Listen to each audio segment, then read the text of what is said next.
Hey, are you a business owner, entrepreneur, or professional? If so, we want you to apply to be a featured guest on our show. My name is Adam Torres, and I host the Mission Matters series of podcasts. I've recorded over 3,000 episodes, and we are just getting started. How do you know if you'd be a good guest to be on the show?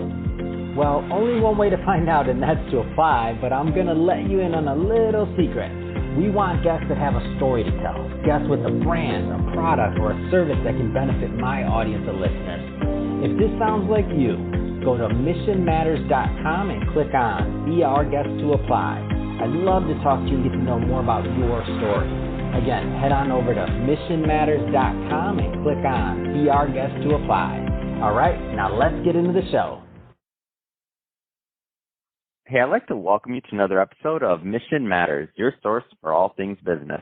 My name is Adam Torres. You can follow me on Instagram at AskAdamTorres to keep up with my book releases, book tour schedule, signings, all that other good stuff.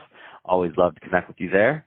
And as always, if you'd like to apply to become a co-author of one of my upcoming books, just head on over to the website, missionmatters.com, and click on Become an Author to apply. All right, so today I have Curtis Linton on the line, and he's CEO over at Curious School. Curtis, welcome to the show. Thank you much for having me on. I'm thrilled to be here.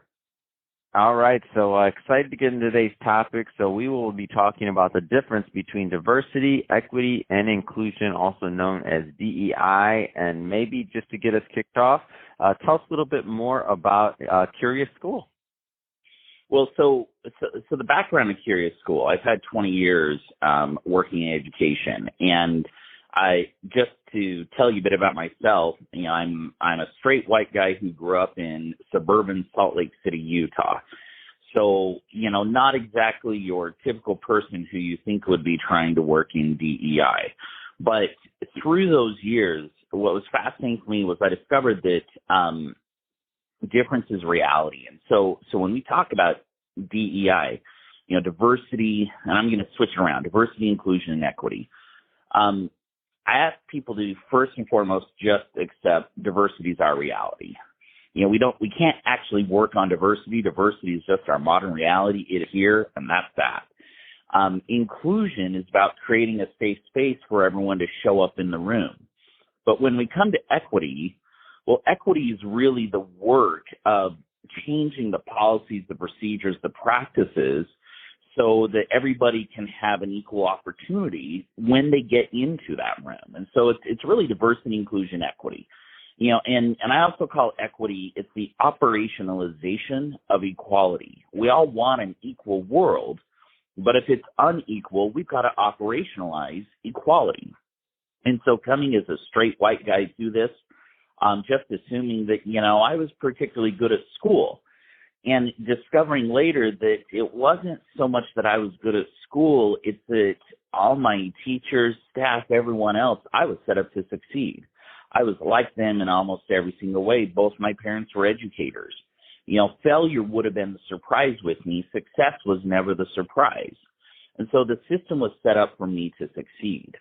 And so as I came to recognize that, and, that's a bit of a troubling realization to have to admit that I might not be as good and as smart as I originally thought I was. Well, what that starts to show is that, tradition, the way business and school and institutions and all the rest have worked over time, we're really organized for people more like me rather than this reality diversity that we all live in. And then this was also accelerated when my wife and I, my wife Melody is white as well, we adopted 2 Black children. And so suddenly I find myself as a white father of Black children living in today's world. And that was the moment for me when I realized that the system is not set up for everyone to succeed. And so for me, why do I do this work? I do this work because when, if diversity is our reality and inclusion is creating that safety, well, we really got to be working on equity so that I'm not the only one set up to succeed at the end of the day, so that my 2 amazing children have every opportunity for success that I always took for granted. What a story, number one. And that being said, so now to obviously you live this day in and day out. So that being said, like, what caused you to start Curious School? So over a period of about 15 years, I filmed in over 2,000 schools around the U.S. So I took a documentary crew with me. Wow, 2,000?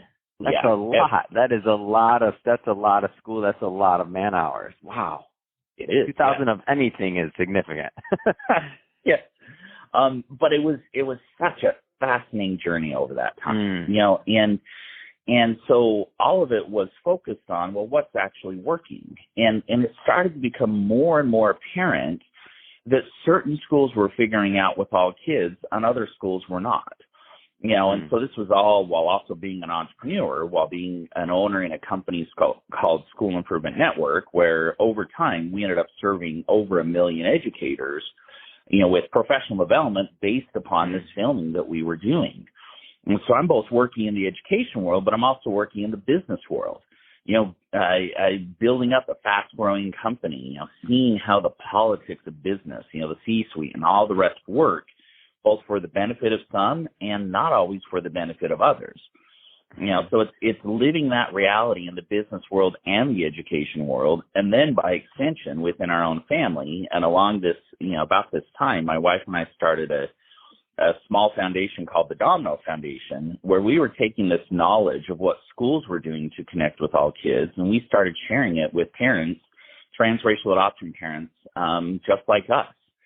And so it really was looking at that personal, professional, and institutional side of the work. Who am I as I walk through the world every day? It's like I want to believe I'm a good person, but do my actions follow? In terms of the work I do, the professional side, personal, professional, the work I do, does the work I do matter? I might claim I have a mission, the title of your podcast, Mission Matters, right? It absolutely matters.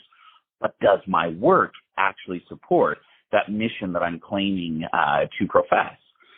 And it extends into the institutional. And so the reason why when I do these Equity 101 sessions with leaders, we're talking about equity. Remember, equity being the operationalization of equality, looking at the policies, procedures, and practices that we need to change so that our organization works for everyone. I can believe that I'm a really good person. I can put forth my effort every single day to be loving, caring, accepting of diversity, and all the rest. But the reality is I'm only as good as the weakest person in my institution. And so I take leaders through this process of let's look at the personal side, let's look at the professional side, but let's also look at the institutional side. And the reason why we do that is people often mask their efforts on the institutional side by the fact that they're a good, dedicated, loving person. And honestly, no matter how loving and caring and accepting someone may be, if the institution is weak, it's not going to serve people in the way it needs to serve them. So what kind of trends are you noticing in the DEI space that are interesting to you? Because obviously as this matures and, as people become more educated, like there is change happening, but what kind of trends or what kind of things are you noticing from your vantage point? Because you've been working in the space for a really long time, since I don't even know if it was called DEI back when you started. No. I really think hard. That's a newer thing when you were, so what kind of things are you noticing? Well, I love that you jumped at that. No, it was not called DEI at that time. I mean, I go back and we would spend the first half of the day just trying to define what race was, just that alone. We're past that. The vocabulary is now, it's evident in the conversations. I mean, I heard President Biden use the term equity in the speech he gave to Congress a couple of weeks ago. And it was not about equity in a house, and it was not about owning an equity. It was about equity as I've just described it. And so the language has now entered our lexicon. People are aware that this is an issue. People are more honest with it. I mean, to get real with you, people will bring up issues such as privilege. I mean, some of these really tough topics that we have to get to in order to truly build an equitable organization. And so I think that's the biggest shift that I've seen is that people are aware that this is real, that we need to work on it. As I said earlier, diversity is just our reality, and there's far more acceptance of that than there ever has been before. There's also tension around it. And I think the tension has become more acute. I think the tension is actually a trend. And why is the tension a trend? It's because the need for change is so obviously evident. I no longer have to convince people of the need for change. I need to work with them on how they actually do the change. And change creates tension.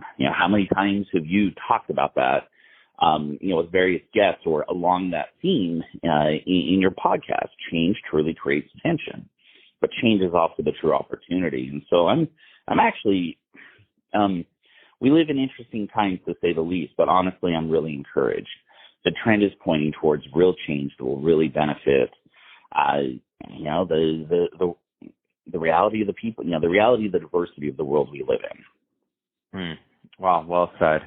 So, Curtis, first off, this has been great. But if somebody is watching this or listening to this and they want to learn more about Curious School or your Equity 101 program that you're doing, or one of the programs, what's the best way for people to connect with you and your team?